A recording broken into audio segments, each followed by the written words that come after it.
think so. The Yeah. main characters that I remember is Paul Eason. He's now like the main guy, like in the engineering like heads. But he used to teach material science and was helping out with senior design. Niskowski was not fluids. He was Thermo 1, Thermo 2, and one of the other class. What else? I don't remember what the heck. Heat Then transfer? heat transfer, yeah. Yeah. Heat transfer, Thermo, and Thermo 1, Thermo 2. He was mainly, and he was one of the heads of senior design. Yeah, and the other people, yeah, I don't really remember too much. I mean, like, I know I hated my robotics professor, my intro to robotics. It was literally supposed to be a intro, like, tech elective class we took our senior year. It was supposed to be easy, and the guy took it as Oh, like, yeah. he's a foreigner. I don't know if he's from Morocco or like the Middle East or something like this. But he was hard on us, and he thought that like he was a genius himself, but like he took it as we understood what the heck he was talking about, Oh, and we didn't, and we also did not care too much, which yeah. didn't help as well. I got But you. yeah, and it was weird because it was like also a little bit after like our junior and senior years were like after when COVID was at its prime, pretty much, kind of Yeah. ish. Like no one really knew what the heck was going on, so it was just weird. Like, yeah, but yeah. So I got my bachelor's in mechanical. I work for a civil contracting firm right now, though.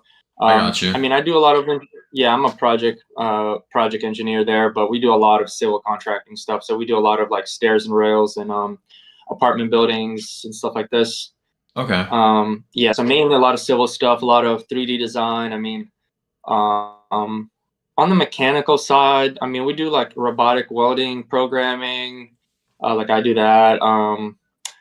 Machine programming all around like CNC machines and all that stuff around the inside the shop. Yeah. Stuff like that. But a lot of it was like that was the job I got straight out of college. Okay. And again, it was like during like the COVID time where Yeah. like no one knew. It was like everyone was kind of telling you, oh, you're gonna get a job easy, everything's gonna be fine. Obviously, you're an engineer, and then like everything stopped. So I took it, and to be honest, it was good. Like I mean, they're good to me, but it kind of took me more into the civil side, like I said. So like, and I like it; it's fine.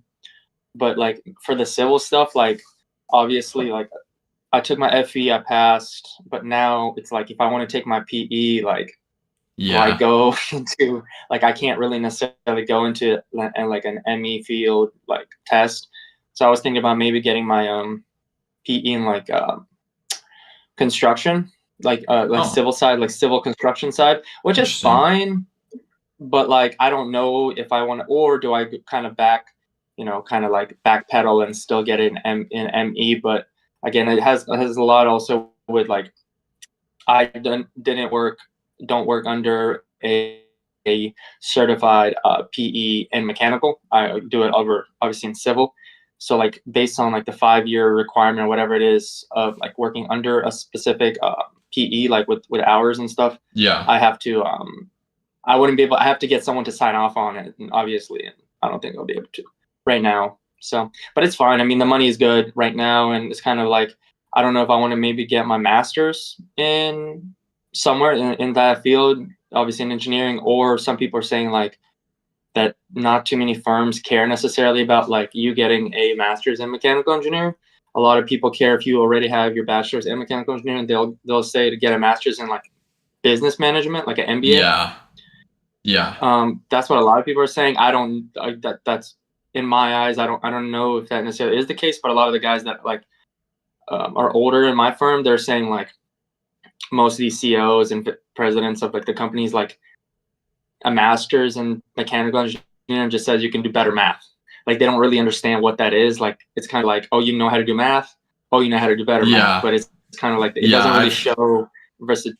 You know? I've heard that same thing before. To be honest, I think I've taken just so you're aware, we are live now. But it's fine. We can talk a little bit Yeah. about this before we get into it. But I just wanted to express that I feel like I have definitely been drawn more towards the hydro side of things.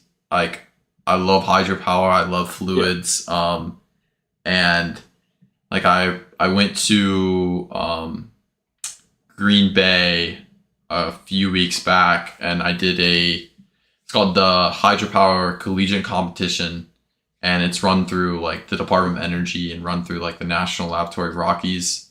And there was like all of these like crazy big schools there, USC, Purdue, Colorado School of Mines, some of the most brightest, smartest engineers, in the students and the entire nation. And I don't know, ever since starting on the project like last semester or technically 2 semesters ago, I've just like fell in love with just like the hydro industry and just like I love that stuff, man. So, and I'm doing undergraduate research for Dr. Oshman right now for something called like underwater pressure vessels, which basically take like the pressure differential of like the top layer of the ocean to the bottom layer of the ocean, and then you can create like a mechanical output out of that and then turn it into like electrical energy. And that's cool. But what I want to do is I want to take a step further, and I want to say, hey, when the year 2060 or 2065, whenever they're predicting most oil, natural gas, fossil fuel reserves to be used up, whatever the prediction is right now, I want to convert it'd be oil rigs in the future, but old oil rigs that aren't being used anymore into these like hydrostatic pressure stations, and repurpose them, because I think like these things are just going to be sitting out in the middle of the ocean doing nothing. Yeah. You might as well use them, repurpose them for new renewable energy and stuff like that. So that's cool. But the project that my team and we worked on at the hydropower competition is something called an in-conduit pressure reduction unit, which is supposed to be based out of the I don't know if you've heard it before, but it's the FKA pipeline that runs from Miami to the Florida Keys. And basically how the Florida Keys gets their water, their fresh water, is there's only one pipeline that goes back and forth. So they have to slowly reduce the pressure at each island until they get to Key West. And at each station, it's called a pressure reduction valve station. And so it'll start like 240 psi, 180, 110, 60. You get the point. But basically, at each station, there's lost energy at these stations in the pressure reduction. So we're like, okay, how can we harness this pressure differential into renewable energy? So we're like, okay, we can add a bypass line to whatever these pressure reduction stations are, and then add like a simple Francis turbine, and boom, we're getting free energy. And we calculated it to be like we were saving I think it was like 1.5 kilojoules of energy, which equated to like powering 30 homes a day in the Keys, which is like $3 million a year or something like that. So that's cool. And then I spoke to some companies afterwards at the event, and I got like, I felt like I was like, what's it called? Like money smearing in business cards, because it was like everybody was just talking to us and like, this is such a cool idea, stuff like that. We basically got second in like the build test challenge, which is the actual building the prototype of the thing. But when the company was like, I know that there's rules with the school and how you can set up this thing, but if you can figure it out, like maybe it's a good idea you try and get a patent on this thing, because it's theoretical technology. Like the idea is theoretical, and so pressure reduction valves exist, but the pressure reduction unit as a whole is still like theoretical. And they were like, you should totally get a patent. The only issue is, I believe that if we were to get a patent and start to sell this thing, I think the school automatically is going to take 80% of the income that we'd get from it. Yeah. Because it's technically theirs. So don't know. So I'm like, gotta wait. I'm gonna wait like 5 years, develop the technology myself, or if my teammates, like I'll probably reach back out to them and say, hey, like I'm going to start developing this thing. I know you guys helped me out, beginning. If you want to join my team, if you don't, that's perfectly fine. But just know I'm going to, and then hopefully I can, like adapt it some here so I can create my own idea, and then we'll see. I just thought it was really cool. I mean, Yeah, that's cool. there was some really like high up, like I felt like have you ever heard of imposter syndrome before? Like, you feel like you're not like, in there. I was like, I had a lot of that going on because there was like, I had a quick pitch thing where I was just presenting in front of like 200 people in the audience all around the entire industry. And oh my gosh, like I was like, oh my God, like, please don't screw this up. And I walked by this one guy afterwards. And he was like, you did amazing. Like, here's my business card. Reach out. Here's like, once you're in the job industry, blah, blah, blah. And then I walked by somebody else and he was like, it's like, oh yeah, I just played golf with Trump the other weekend. And I'm like, okay. So, but it was a pretty cool experience. Anyways, enough about me. This is not about me. This is about you. So, let's get straight into this thing. So, okay. So if you want to introduce yourself, your name, where you're from, your hometown, the school you ran for, and then maybe just like a hobby, something you like to do outside of running. Yeah, for sure. My name is Sem Sultanov. So originally I was born in Russia, in a smaller town. So usually I'll just say, closer to the radius of like Moscow and stuff like that. So most people know Moscow. So yeah, I was born there to two professional runners. Both my mom and my dad were professional runners. So they, during the early 90s, early 2000s, they migrated over to the US because it was just easier for them to do a lot of racing in the US because that's where, at the time where the money was at. So we moved to Gainesville originally because there was pretty much a professional runners like hub, I would say, of a lot of marathoners on the women's side living there. So we migrated there. That's where I went to middle school and started ninth grade. Once ninth grades ended, we moved to Jacksonville for my sophomore year of high school. Throughout, I finished high school here in Jacksonville at Mandarin High School. Ended up getting a scholarship offer from UNF, University of North Florida, here in Jacksonville as well. So I was extremely confident in obviously the school and the coach. So, and I didn't have to do too much moving. So I thought it was a great opportunity to work under Coach Pig. So we stayed in Jacksonville. I ran under Coach Pig for my 4 years. Unfortunately, my senior year was kind of put to a stop because of COVID. So didn't necessarily have obviously the senior year I wanted. And really throughout college, being having a lot of injuries pretty much, then kind of having weird things pop up. Like I could drop my ferritin to 9. So it was like, while still running like 100+ mile weeks, thinking that I was tired just because, I was running a lot, but obviously I was not healthy. And, between that had a stress factor. So just didn't run well, had really good training sessions and stuff like that. So it was a really big what if factor. And that's kind of what I think kind of kept me on the team, just because my performances obviously were not, I would say, up to par to where I was training at. And then once I graduated, I had one more semester of, finishing up school. So I got my bachelor's in mechanical engineering, graduated, and then got an offer from a local company to work for them as a project engineer. So I ended up obviously not running fast enough to, getting to have a contract, but wanted to keep running. So stayed local, kind of was working, doing 5Ks, 10Ks in the beginning, but then obviously the trials were coming up in Orlando, and obviously my parents being professional runners and my mom being an Olympian, in the longer distance this year in the 10K in the Olympics in 1996, and then she, got 5th at Boston Marathon. She had the Masters course record at Boston. She ran 2:27 as a 42-year-old. Was 5th. Had a bunch of races.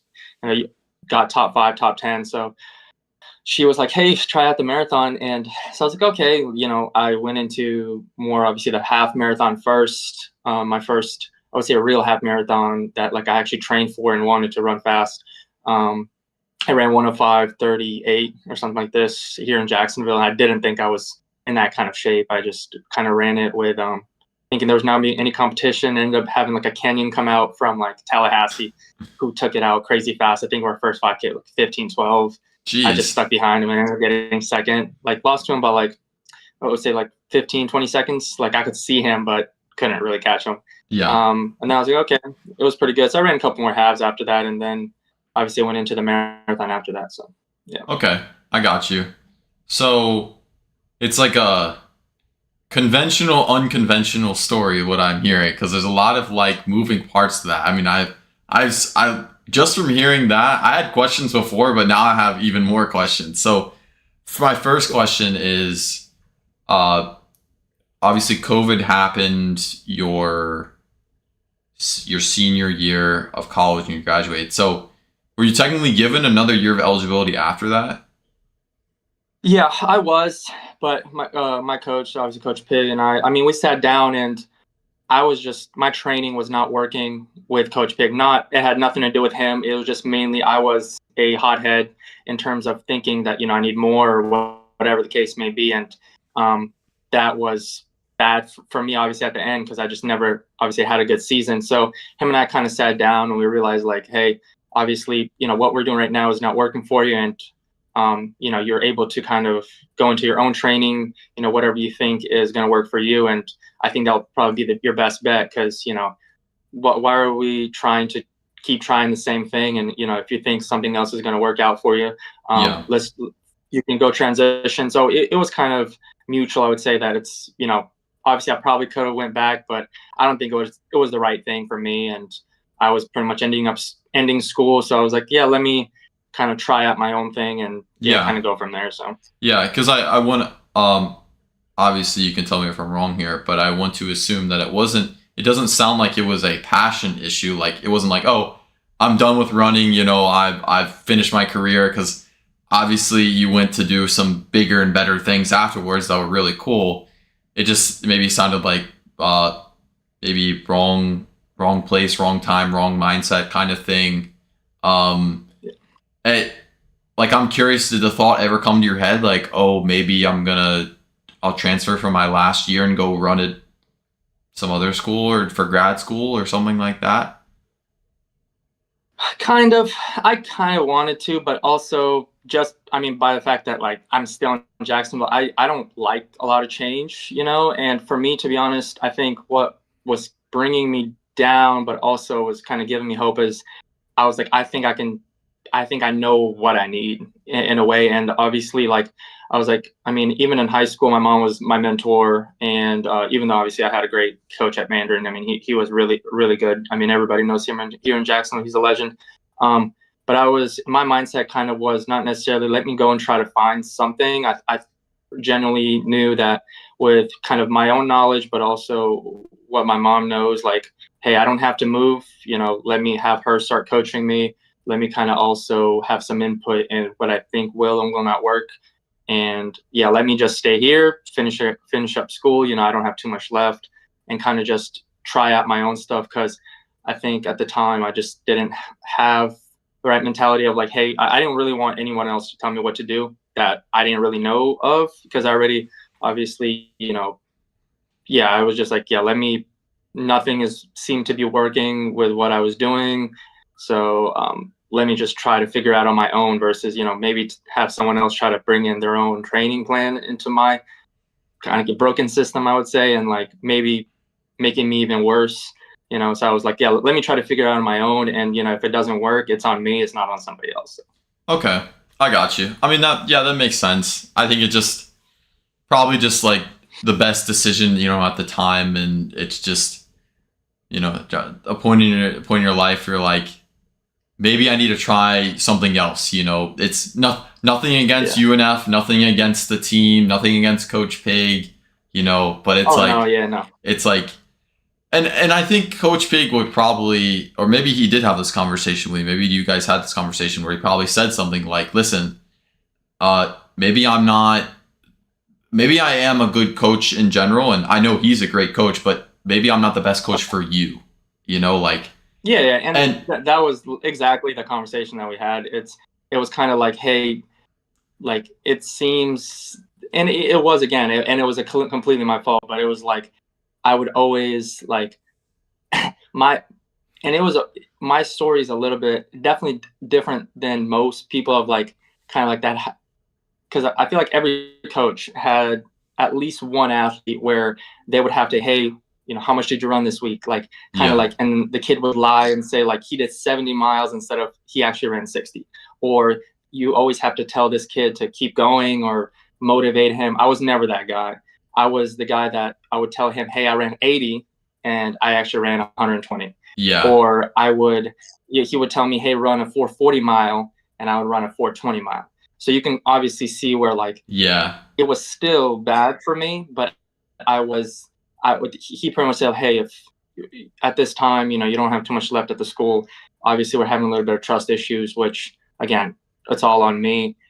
Let's have you try what you think is going to work. And, you can obviously try it out now. Why do we have to just keep, trying to do the same thing? Because it's obviously not working. So, yeah, no, 100%. I have a lot of high school kids look under my DMs and ask me for advice about what is the best school for them, whether that's running alone, or, academically, or combination of both, or environment. There's so many different factors that go into things, but I always try and tell them, you got to kind of like take all the distractions aside, and you got to think about, I think the most important thing is where are you going to graduate from? What the school you're going to graduate from?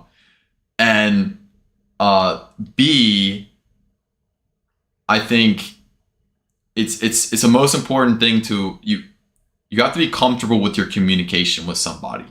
You have to be comfortable with communication with not just your coach, but your teammates, with your athletic staff. If you feel like you're going into an environment where you're like, oh, I'm afraid to speak out, or I'm afraid if I speak out, I'm going to get cut. Or if I maybe have confrontation with my teammates, or it's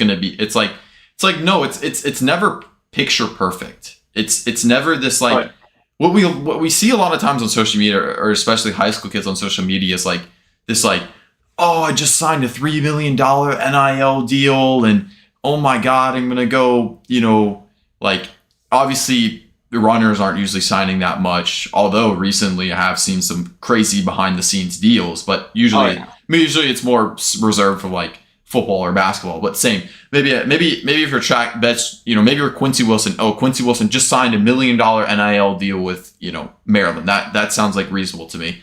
But it's like, he's going to get there, and he's going to even have challenges and realize that it isn't a picture perfect idea, because 100%.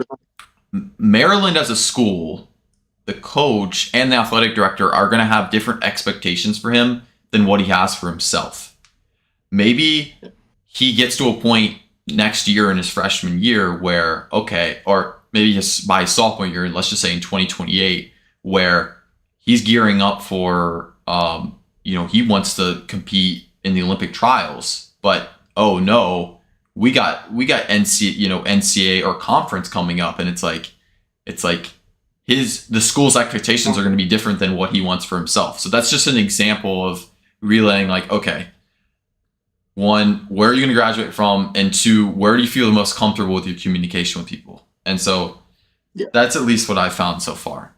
But obviously there's a lot more factors that go into it. But I was genuinely just curious, because everybody's journey is differently. And, I think D1 is cool and all. I really think it is. But I think sometimes it can be a little overrated in the aspect of like what we see online, 1-to-1 correlates to what actually happens in real life.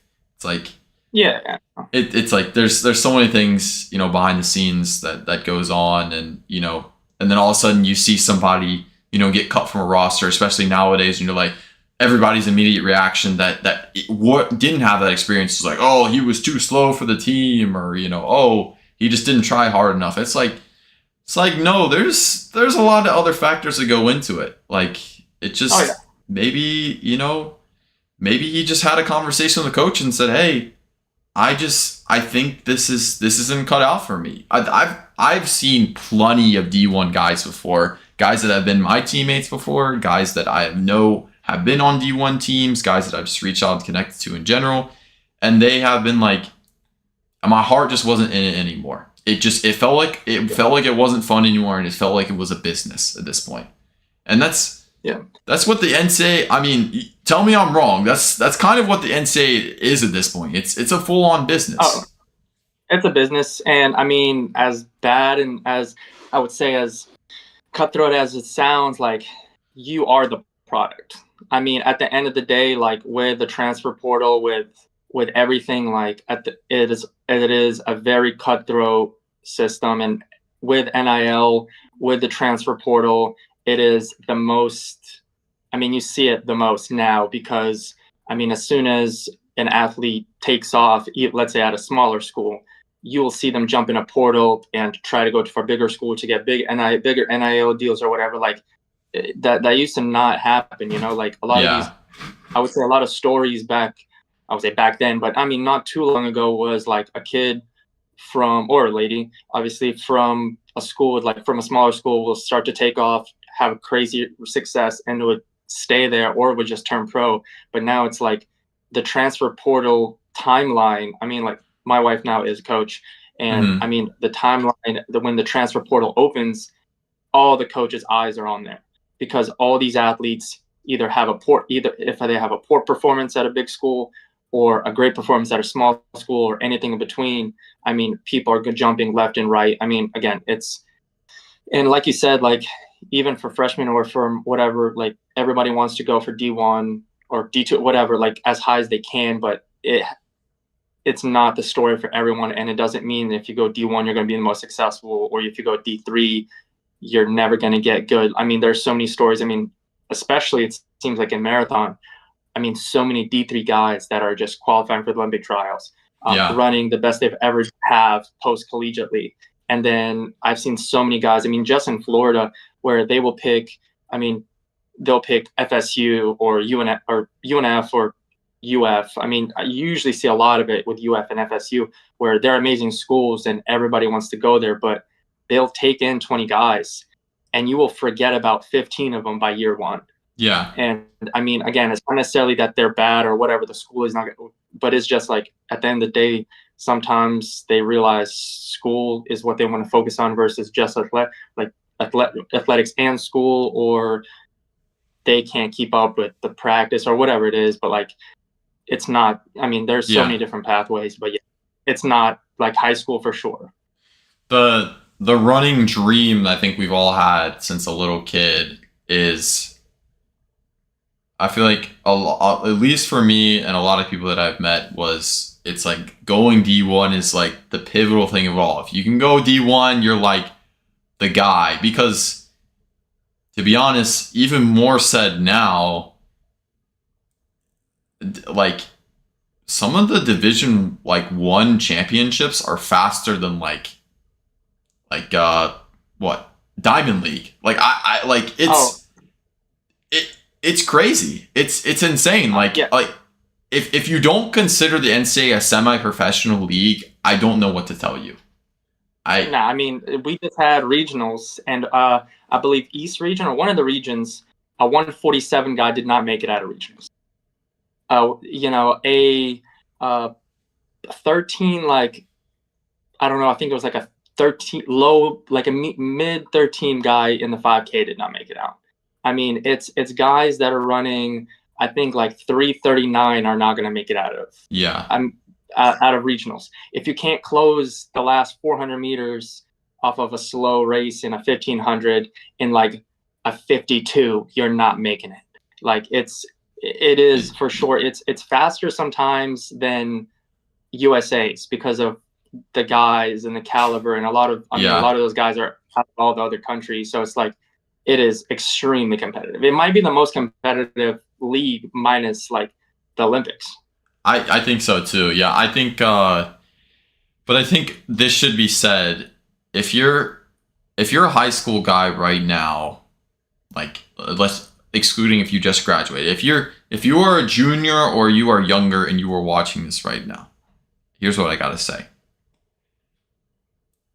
The running dream is not a one size fits all thing.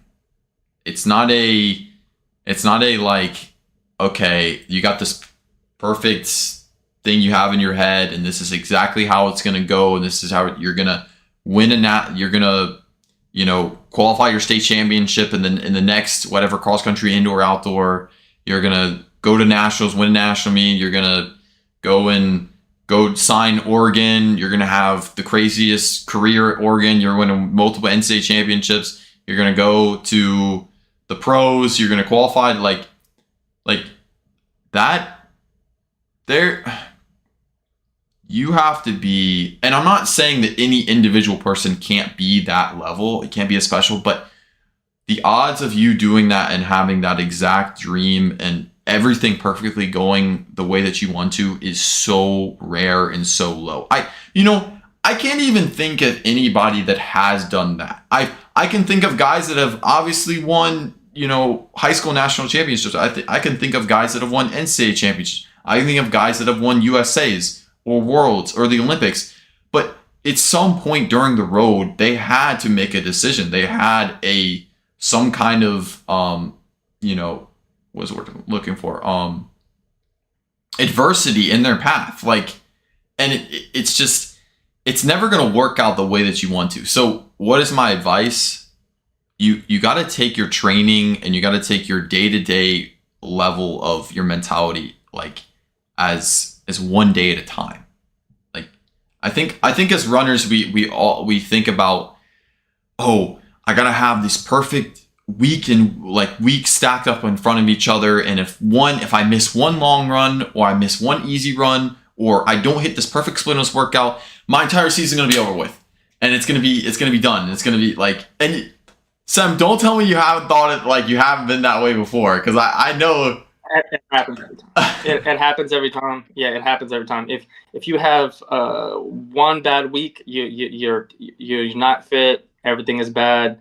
Then you have another good week, and it's like, oh, everything is great. It's about stacking weeks. I mean, I feel like the best guys that I know, they hate, and it made me kind of like was like mad in a way, because I would talk to some of these really good guys. I mean, very fast guys in marathon, 10K, 5K. I mean, those are the guys, 1500. And they would tell me the most boring training sessions. But it was like all about consistency. It was like, I do this, and this very well, and it's very mediocre, but I do it for a year, 2 years, and it's going to be really good. And like you said, it's also like not one of them ever told me, oh yeah, I've never gotten injured, or I've never, never had a bad workout. Like, they've all had kind of a similar story of, sometimes it's good, sometimes it's bad, but like the best ones that come out the other end is the ones that, like, I mean, keep trying. I would say, it's always those best guys. So. I think a lot of people merge the words consistency and perfection together. I think they're not the same thing. I think consistency can mean your individual, what works individually best for you, while perfection is like this, this God tier level training that you only could imagine will ever happen. And it's like I know I can't give you an example off the top of my head, but I have seen guys before that, actually I can give you an example. Take for example Cooper Lukenhaus. Okay, the kid is a generational talent. He's done some unspeakable things. 142 at 16 years old. Okay, I don't know if you've looked at his training at all, but it really isn't anything that crazy. Like, no, it really isn't anything that crazy. I think he maybe caps at like 40 miles a week at his highest week. And he reps 200s, he reps 400s, he reps 600s. It's like, we all think of this, we want this magical serum of, what is going to get me elite? What is going to get me to the next status? It's like, no, he puts in the work, he does what he needs to, and he moves on. And it's like, it can be as simple as that. It doesn't have to be complicated. Now, there's some guys in the world that do run 142, but also put in 80 miles a week. But it doesn't mean that it can't fit for you. Another example I can give you is Parker Valby. She went to the Olympics for the 10K, but I have a hard time recognizing the fact that somebody can run as fast as she did in the 10K, male or female, and only run 40 miles a week and do the rest cross training. And it's just so mind boggling to me. But it's another example of you need to do what is best for you. And I think, having a good coach is probably going to help you figure that out. Maybe finding resources online, like this podcast, interviewing you, that's going to, maybe share some insight about what it takes to go to the next level. But also, figuring out within yourself, you do a workout and you're like, okay, screw the splits, screw the lactic threshold, screw the lactic testing, the zones. Did you feel what you needed to feel out of that workout? If it was a really hard workout and it was supposed to be hard, did you feel like you got in the work? If it was supposed to be an easy workout, did it feel like, okay, I feel like I somewhat got some amount of fitness out of this, but I didn't, want to throw up and die afterwards, something like that. And sometimes we make it a lot more complicated than it needs to be. At least that's what I'm trying to say. Does that make sense? Oh yeah. No, I mean, I actually just this morning during my long run, the guys I was running with, we were running in a big group, and, there was a couple of, there's a huge community of runners, obviously, in Jacksonville. A lot of them are on the longer distance side. And I think one of the guys mentioned, he's like, yeah, a bunch of guys are going to have a hard time, running zone 2.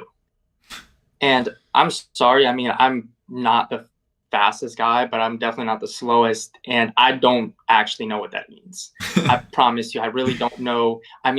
Don't get me wrong. When I say I don't know, yes, I obviously know the definition, all that kind of stuff, but I really don't know many guys on the highest level that necessarily look at that as a strict rule. And especially in let's say in Jacksonville, where it's getting extremely hot, you really throw a lot of that kind of stuff out the window. For example, just even myself, I had some 1200s on the track a couple of days ago on actually yesterday. I apologize. So yesterday, and I started my workout definitely on the later side for most people. I started a little bit after 8 a.m. It was already hot, peaking sun. I finished it. Obviously, I finished it pretty quickly, and I finished it. What I need to do, but even my coach was like, "Hey, if it's going to be on the slow, on the hotter side, let's adjust that pace." But some people will start thinking about, oh, I need to hit this pace, or I need a lot of people run with heart rate monitors. Oh, I need to hit a certain heart rate monitor reading or certain lactate. And if they don't hit that, or they don't see pace, they just freak out and they don't know what to do. At the end of the day, sometimes it makes me mad when people say this, but it's just running. At the end of the day, Yeah. Sometimes it's just as simple as that. It is obviously there's a lot more that goes into it. And yes, it's a lot. It's an onion. There's a lot more layers to it, obviously. But at the end of the day, sometimes certain days, it just needs to be that. It just needs to be a day where you run, you do whatever your body can handle, and then you go home. And I feel like that's the best runners I know. They're very good at getting the most out of themselves on the day and not taking it too far, because a lot of times the ego is what gets you. And it was the worst when you're the fittest. It's a lot harder it's a lot more impressive, I would say, to run slower when you're feeling the most fit than it is when you're trying to get fit and you're trying to run faster or slower. it's the most impressive to me when someone who's extremely fit and they feel like, oh, I'm going to have a great day today in a workout, and they can slow themselves down and just run pace instead of like booking in a workout, you know, and like not looking at certain markers and stuff. So yeah, I'm gonna leave you with this thought right now, and maybe you've already thought about this before, or maybe it just subconsciously thinks, you know, you think in your head this all the time, but there are world records still standing today of people that ran those times without any modern day information or technology. Let me just leave you with that. Yeah. Like, oh yeah, like 30 years ago, when the mile world record was run, like, what if you would have asked them, oh, what zone were you during that easy run? He'd be look at you, he'd be like, zone? Like what? Like what? He'd probably just say something like, I run to run. Like I run. Like yeah, for sure. I mean, like my mom, again, she 2:27:07 in marathon. At 42 years old, that was from where her PR is. Again, multiple top 5, top 10 finishes at Boston. At master's age, so past her 40s. Again, Olympics.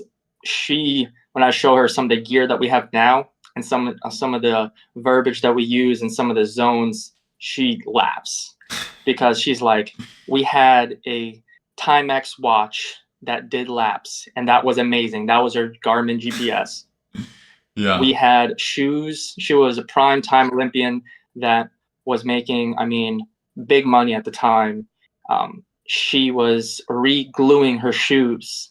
Oh and my God. She had contracts, but she was re-gluing like certain parts of her shoes at the time because, I mean, like she did not want to get asked for more shoes at the time or whatever the case may be. I mean, she was running 160 miles a week as a woman. She was running paces that, I mean, she was doing crazy stuff. And what I'm trying to get at is like when she sees the shoes that we have, like the gear, the stuff that I talk about, oh, I should get this new Koros watch. Like she just laughs because like at the end of the day, like you don't none of that is necessity. Yeah. I mean, like it's kind of like it helps for sure. But if you feel like if you get this new armband or like anything, it's just gonna create this like brand new you. Like it's not gonna happen. It's I mean, like it's and I sorry, I didn't mean to cut you off. You can continue. oh, you can. I was just gonna say yeah, like.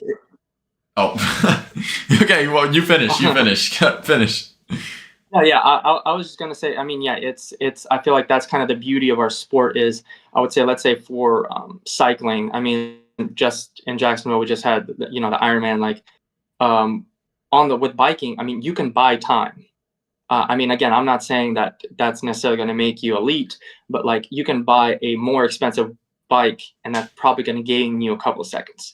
That really doesn't necessarily happen with running. And I feel like that's the beauty of it. It doesn't matter what kind of watch you have. You can have no watch, or you can have the best watch, or you can have the best shoes, and it's not necessarily going to make you, break records. Yeah. I would say. And I feel like that's the beauty of it. It's like the raw talent that you have. I can make a good analogy to it. I think in society we always view we view money as a direct correlation to something that can buy us happiness. But I think money can be a tool to help you grow as a person that can evolve you into, finding happiness.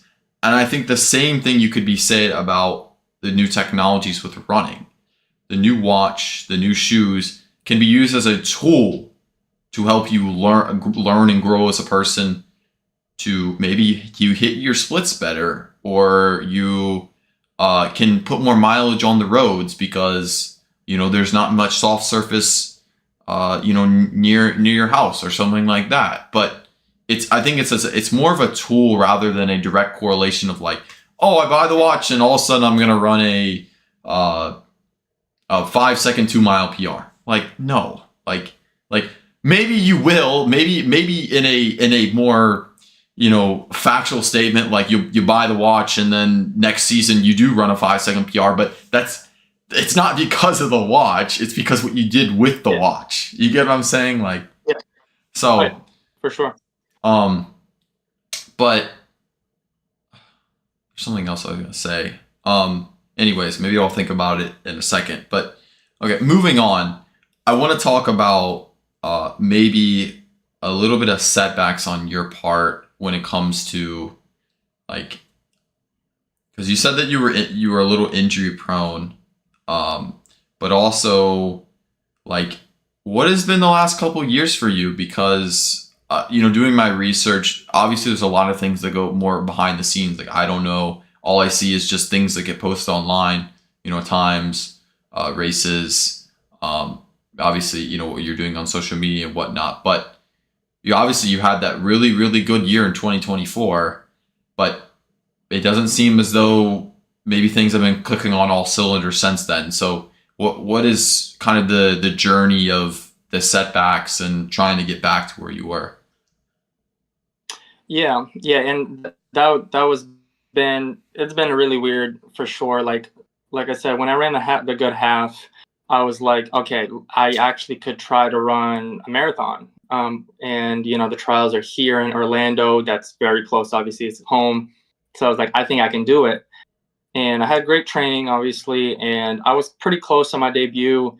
I came out very hot, and I just had weird travel issues as well. So I ended up fading hard the last like 10K, I would say 8 miles, and I ran 2:21:50. So that was all right. And then, like you said, a couple more tries later, I ended up getting the 2:17:07, which was obviously a big PR for me. I think at the time it was like a 5-minute PR, so it was great. And the weird part was, it was probably by far the worst race I could have had that day. And Really? what I mean by that is, so the race was in New York, and it was on that Sunday, and pretty much, so we flew out.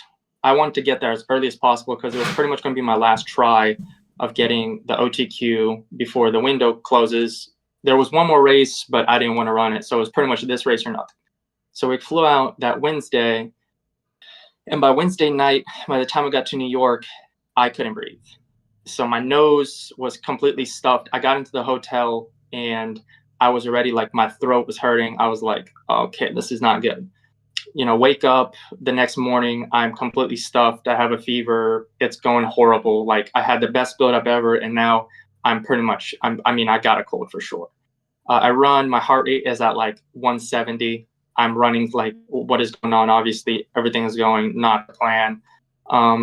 Fast forward, obviously, to the race. I'm throwing up on the warm up. I did not think I flew out my mom, my girlfriend, now who's my wife, like at the time, and it was. Congratulations, by the way.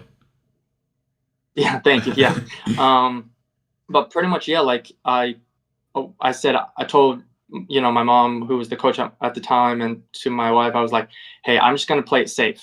Because at the time, I wanted to go out like a rocket. I was feeling amazing. I was like, I need to hit this OTQ. So pretty much, I stayed on pace the whole time. I ended up negative splitting, actually. And pretty much, yeah, like I hit obviously the OTQ, ran the 2:17:07, but it was, why I say is the worst races. I did not want to I played it safe. I played it completely safe. I was just like, I'm not going off of this pace. I'm not going to pick it up, because obviously I didn't know how my body's going to react. And in the marathon, I mean, the wheels can fall off with 2 miles to go. So anyways, like you said, afterwards, had my best race ever. And obviously I'm extremely motivated. Trials were in Orlando, pretty much jumped straight into training, did not take any days off pretty much. And end up DNFing at the trials. I had the best training ever, but I was completely burnt out. I was just done after 10 miles. I was done, and pretty much after that,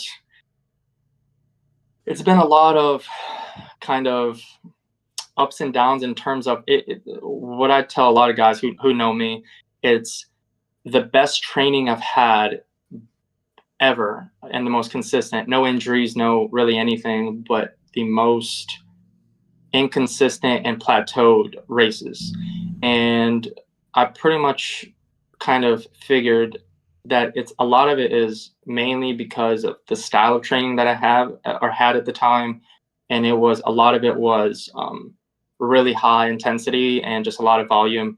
And really, by the time I get to the race, it's pretty much the workouts that I was doing. It's kind of like you're playing a weird kind of mark between like you're either going to hit out the fence, you're going to have a home run, or you're going to blow up. And really, I've been seeing myself being blown up. So I've had like mediocre times where, or just bad calls with races. Like, for example, like I had a couple of like pretty much after last year, I ran one marathon where I went to OTQ because it was like right when the year the standards started for 2028, and it was the marathon project. It was in Arizona, and I got through 22 miles on OTQ pace. But pretty much it was Olympic. It was like a time trial style race. So as soon as I felt like I'm not going to be able to hit OTQ, I just got off. And mainly, it wasn't necessarily like a give up moment. It was mainly, and it wasn't just myself. That whole group actually disintegrated after like that 22, 23 mark. And that was because all of us had the same mindset of it was a time trial style race. No one was really racing for money. It was just kind of like, if you can hit OTQ, you're going to hit it. And most of us had high enough PRs that we knew we're not going to PR at the day. So kind of with the marathon, we don't want to get injured trying to finish this race for another 3 miles, so we just got off. So I was close. I was on. Can I stop you for right there for a second? Yeah. Just make sure keep that thought in your head.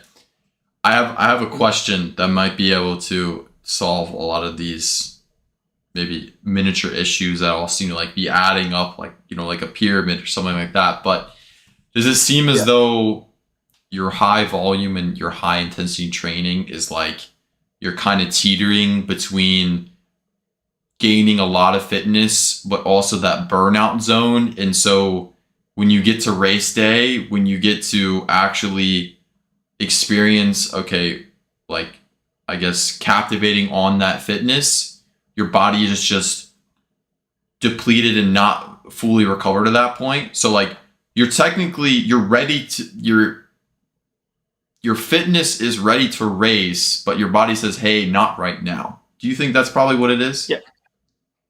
Yes. Yep. 100%. Yeah, it's exactly that. And I mean, obviously saying it now, it's like, oh, that makes sense. But at the time you're like, I'm crazy fit. Like I've done all these crazy sessions, stuff all pretty much alone. And it's kind of like, I should be able to run fast. And like you said, like now kind of saying it's like, oh, that makes sense. But at the time, obviously it didn't. Yeah. And so after I'd been up there, I kind of said, okay, for this specific year, for 2026, I'm going to focus more on shorter stuff. So I did some couple of 5Ks, couple of shorter stuff, like up to the half marathon. And with a couple of the races, it was just kind of, I ran the day. So for example, I ran like the Donna half marathon, and it was the one year that it was like 30 mile per hour, like headwind. Yeah. And it was the day that it was like 10 degrees.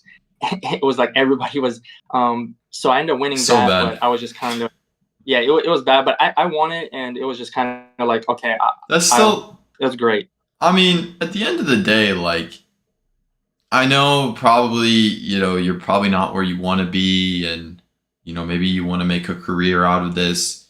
Sounds like you're kind of already on the track to do that. I mean, anybody that's qualified for Olympic trials can definitely have the possibility to make a career out of it. You would think like any other sport out there, if you put like a 1-to-1 between qualifying to Olympic trials to like the NFL, the NBA, it'd kind of be like, oh, you're on the verge of getting drafted, or maybe you were drafted, in the league, but you would think like, oh, that person must have a career, must be their full-time job. No, that doesn't happen in track and field or road racing or anything like that. But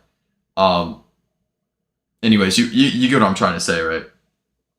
Yeah, 100%. Yeah, and it's just like that. Like, for example, before I hit the OTQ, I was reaching out to races and I would not even get answers. Then once I hit OTQ and I started actually getting a lot of good traction in terms of races, everybody wanted to talk to me, and everybody was like, oh, of course, we're going to give you all these pay for your hotels, pay for your travel, pay for your food for like all these races. Yeah. And then once I stopped performing, obviously, like started on paper, it went back to, no one cares. And I feel like that's with everybody. That's not just with me. I mean, I've seen it. That's kind of probably one of the only problems with our sport would be like that, not on just obviously on my level, on the highest level. Like if you people are ready to forget as soon as you have a bad race. Like, I mean, like you could be on the top of the world of like whoever it is. I mean, even like, let's say Jakob Ingebrigtsen. Yeah. Like great example. Like he was literally the top dog for many years, and he's so young. And then he just happened to have like obviously a couple of setbacks, and now everyone is like, is he done? And it's like the guy is in his, like, I don't know. If you were to tell me like 2 years ago, and you would tell me, yeah, people would think that Jakob Ingebrigtsen is washed, I would have looked at you crazy and I would have slapped you in the face, because I was like, but that just shows you how much things can flip in the sport. Like, literally, I think in less than a year. I think because our sport is so championship based, where like all of your performance and all of the traction and any kind of monetary backing you get from the sport is so championship based, where you have to perform at the NCAA championships, at the US championships, at the world championships, at the Olympics. It's like it's our sport is so crushing in the sense it's so do or die. Like, there is no like you got hurt halfway through the season, sorry, we'll still pay you $100 million a year to ride the bench. Like, there's none of that. There's really none of that. It's either okay, you make the Olympic final in the 100 and we'll pay you $10 million, or you don't, and sorry, you're only getting $20,000. Like, it's such a such a big gap, so cutthroat. And maybe you relate to that experience even more because it sounds like you were the underrated guy at some point. You were the in the most respectful way possible. Your college times and your results are not washed. I wouldn't say I wouldn't say washed. Okay. I think everybody. Well, at the time, I felt like it. Now, Listen. Everybody has their. What I say, for me personally, I say everybody has their own journey. Like, I knew guys that ran. Their senior year ran 450 in the mile. All they could do is ever run 450 in the mile. But they went to D3 and they ran 420 in the mile by the end of their college years, and they were the happiest people ever because they proved. You see what I'm saying? Like, they proved to themselves. 100%. I can be as fast as I want to be. Like, I mean, I've only ran 3:59 in the 15, and I know that's, that's still good. It's kind of like barely D1 walk-on level, kind of stuff like that. But I'm still very proud of myself because up until my senior year, I was still only a 4:48 guy. I never ran the 2 mile before. I was only like 2:04 in the 800, and I ran like 17:30 in the 5K. And then my senior year hit, all of a sudden I figured it out. I was a lot more mature at that point, like physically mature. I feel like mentally and emotionally I was really mature, but physically I was definitely more mature at that point. I figured out the training. My coach was more, was better at communicating with me and giving me the stuff that I, needed and portraying workouts to me specifically. But I feel very accomplished and proud of myself because I went from literally a nobody my junior year to being 3-time All-State my senior year and running 9:31 in the 2.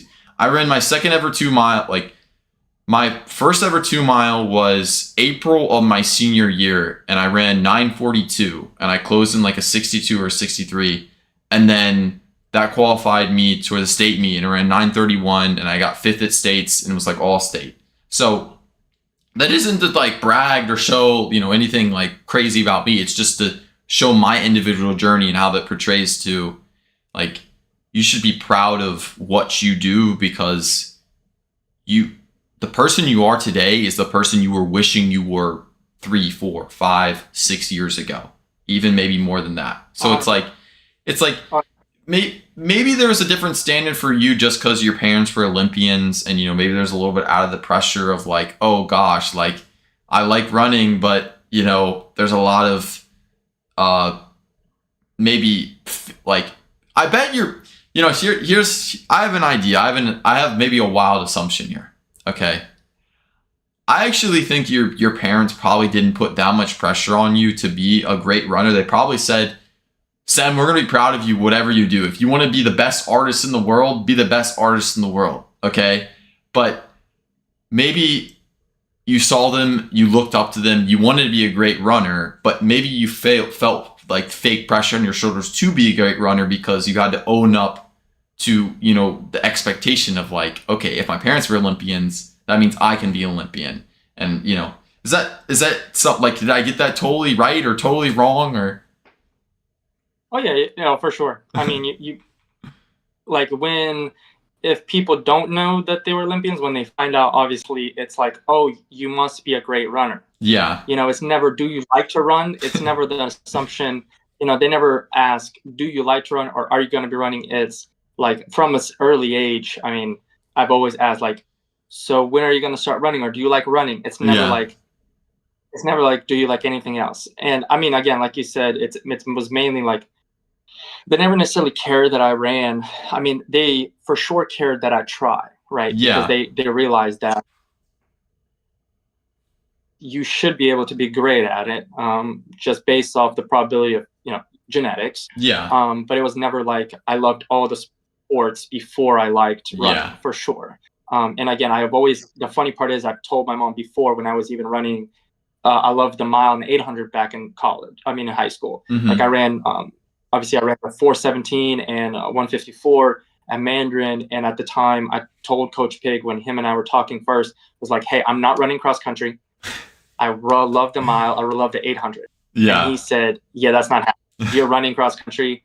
That's not leaving. Right. And I was like, okay, cool. And then it transitioned with like, okay, I started doing other stuff. And my mom was like, oh, you want to try the marathon? I said, I will never run the marathon. And then now it's like, obviously I'm running the marathon. And like you said, like with perspective, I guess, and everyone's journey, like my PR in the 5K in high school was 16:48. I could not run any faster.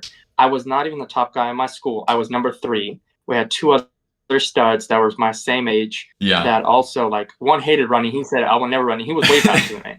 And then I had another kid who also went D1. And he was also, I don't think he was doing a Flagler college. Flagler. So they're still very good. They're really good. They're extremely good. Yeah. Right. But what I'm saying is like 16:48.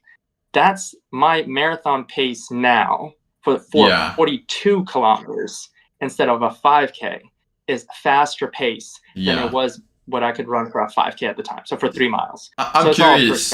Right?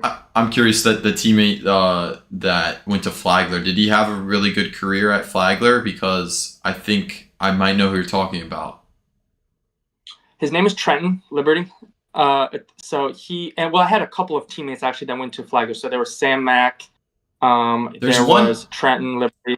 There's one guy that runs for Flagler that's like, I think he might be a 6-year. So like, I think you guys went to maybe, I swear like there's a connection between y'all, and like maybe I've seen you guys like comment on each other's reels or something like that. But I know Joel, like I think he's like a 148 guy or something or I don't know, something like that. There's a couple of guys, but the one that my teammate, wasn't him, but there was a couple of guys in Flagler for sure. But he had he would say, I mean, him and I we still talk, we're close. He had an up and down year, so he had a very good, solid freshman year, and then it kind of went down from there.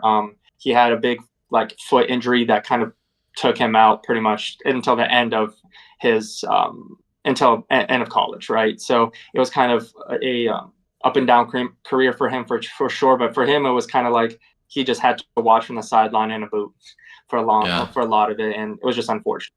So, but he was very good. I mean, he was a low 16 guy. I think his PR was like 16:0 something. Mm-hmm. he was very good, like I said. And for me, like, but I was very good on the track side. So for me, we were great at states. I mean, we got third, fourth, whatever. Like, we would always do great at states as a team for cross. And then I was happy to get out of there and start doing track and run the mile and the 800. Like, that's what I cared for. But yeah. So were you high school class of 2016? Yeah. Correct. Okay, 2016. So 2016, and I'm talking to audience right now. If you guys don't know this or not, maybe you do, but because a lot of my audience is younger side, maybe like high school age, like, if you were 154, 417 in 2016, you were the guy. I was pretty. I was 154 and 417 in 2016. Listen. At least the high school level, like people knew you were contending for state like championships. Like you were the guy. They were very. Yeah, I had a lot of teammates who actually ended up being one of them. Actually, was my teammate in college. He transferred from Lipscomb to UNF after his freshman year, but people are very confused of why they did not hear about me during cross country, because the whole trend was, if you were a good middle distance guy in track, I mean, you were still at least low 16s in the 5K. Yeah. But also I had a lot of injuries there too, where I would have like a weird foot injury and weird stuff where like I was hobbling a 16:48. Like, it wasn't like a pretty 16:48, even though that still wasn't crazy, right? But they were very confused on like why this kid he's not even making I think it was the FACA meet, where it was like they would try to take the best class of that year, and they would take them to the state meet or like post-state meet race, where not too many people cared for it, but it was like this cross-country all-star team pretty much in every region, right? And I didn't even get invited. I never even got invited. Jeez. That was the crazy part. My two teammates did. I never even got invited. But then once track started, I mean, I would take out, and the crazier part about my PRs, I have to mention it because it's so stupid, but it's also so funny. My 154 PR came from, these were my splits: 51 through the 400, and then a 50, and then a 63. That's how I ran a 154. It was at a smaller meet. Like, my coach, were you doing a 400 time trial or something? Like, what were we taking? So my kind of mentality, the reason why I kind of did that was, the same weekend of the race that we were going to go to was floater relays. But at the time, my coach was saying, hey, we're going to go to this other smaller meet just because we can take team. And he was very team oriented, which why he really had success as a team at Mandarin, that brought out, I mean, every year we would have great cross country girls and guys, great team for track overall. But he was saying, hey, we're not going to go to this floor relays, even though like you probably can run very well. We're going to go here. And at the time, my PR was like 157, I think, something like this. And this was my senior year, and it was at a smaller Ponte Vedra race here in Jacksonville. I mean, and my teammate, who was like PR, was like 208, was the next guy. So in my mind, I said, all right, I don't care if I blow up. It doesn't matter. No one cares about this race. Let me just go crazy. And yeah, I did that. I mean, I went through 51, and then it was a very painful last like 300. It was pretty much a walk. You were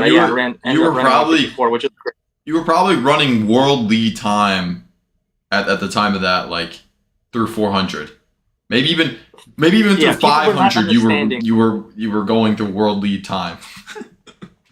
It was very good. It was, a lot of people were freaking out because they did not understand. And I did not tell my coach that I was going to do this, but I made up my mind. I am not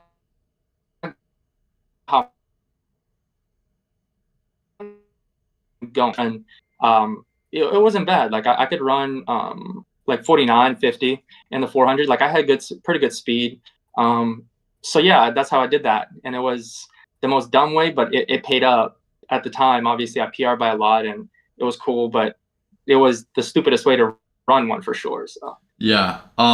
Okay. So we're gonna start to wrap this thing up, but um, shoot, I forgot my question. Forgot what I was gonna say. Uh, Anyways, it was something portraying to that, but we're okay.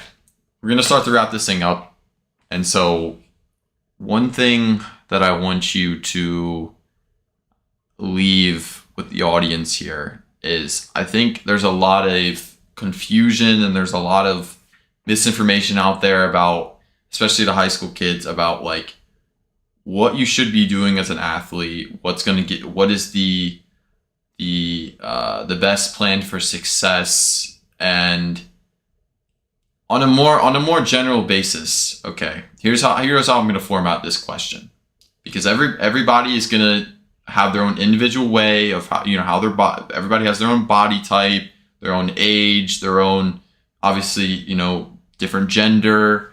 But if you were to go back in time, okay, and you were to say, you were to have like a 30-minute conversation with 9th or 10th grade Sem, early high school Sem, okay, and say, these are the things you need to do, like a checkbox. These are the things you need to do if you want to get good, and you want to win a national title your senior year, okay?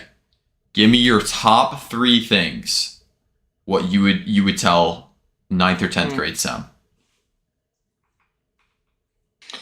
Yeah, so okay. First would be to worry about the little things. I would say a lot of people there's so many things that you can worry about, the little things. So when I say the little things, I mean sleep, staying hydrated, stretching, going to sleep on time, all that kind of stuff. That's going to take you a long way. And if you can do that every day, or at least as many days as you can, that's going to for sure take you, very far. The second is consistency. Like I said, it's going to take you way farther, and you're going to be way more successful if you can stay consistent at not a fancy week of training, but one that's repeatable week in, week out, to stay consistent. And that's going to, again, take you so much further than having one amazing week and then you're injured or you're too tired to do anything for the next week or two. And then 3 is to not focus on anyone else's performances or training, because with Strava, with YouTube, with anything, with just social media being so open, you don't realize that someone can be at the end of their training block and they're peaking, and you're just starting, and you think that because they did this workout and you want to be like them, that you have to do it now. But they don't say that, hey, again, my best race that I need to peak at is in a week, and for you it's in 2 months, So focusing just on your own journey and just having a goal or a race and kind of working toward that and worrying about your own training instead of like looking at everyone else's, that's going to be the third one for sure. Okay. So our top 3, to summarize, is the little things, consistency, and worry about yourself. Yeah. Those are the top 3 things. So there you have it. Now you got to take that and you got to apply it to your own life. There's no magical way of doing things, but maybe that's just the best way of thinking of it in, more summarization aspect. So, okay. So what is the last thing you want to lead to the listener here? What is, your biggest piece, like maybe from a more, aspect of like, you feel like you've been the underdog, you've been the guy that people have said, oh, Sem is never going to be that good. Sem is never going to be a cross country guy. He's never going to race well on the long distances.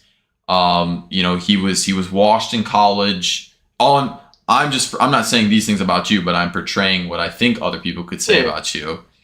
And obviously you proved them wrong. You've done some crazy things. So what is your best piece of advice when it comes to fighting through that adversity, fighting through what other people will, you know, they will judge a book by its cover. They judge you just from face value. They'll never think about what's, you know, deeply lies within. So what's your best piece of advice on that?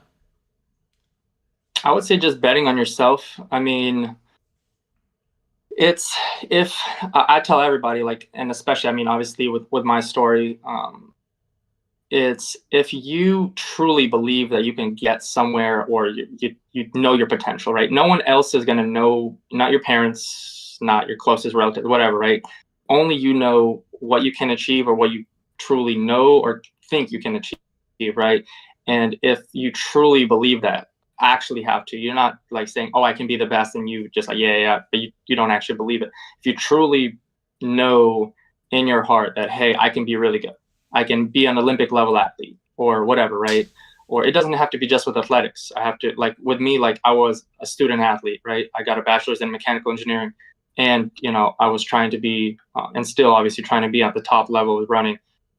You got to bet on yourself, right? With my journey, especially, like, I got out of college and I had so many people in the nicest way saying, hey, you're an engineer now, you're going to be making like great money. Just put all your energy into that. Like, why do you care about waking up at 4 a.m. and running 10, 12, 15, 20 miles, going to work for 8 hours, and then, you know, weight training and doing a double? Like, why do you care? But for me, it's like, I bet on myself every time. From post-college to now, it's kind of like, I truly believe in myself, so I'm going to do that. And so for anybody listening, I mean, like, if you truly believe that you can do something, I mean, like, just bet on yourself. It doesn't matter what they're going to say, because, I mean, really with anything, like, most people, minus obviously your closest people around you, it's like, no one is going to be there during the journey, but there's going to be a whole lot of people that are going to be there, like, at the end saying, oh, congrats, or I always knew you're going to do it. Like, so yeah, for sure. Just bet on yourself and everything will pop out. I mean, sometimes it will take way longer than you think. And maybe sometimes, like, it won't happen, right? Sometimes, like, at the end of the day, like, it's just not in the cards. But, like, at least you can truly say you actually tried. And if you did actually try, then sometimes that's enough.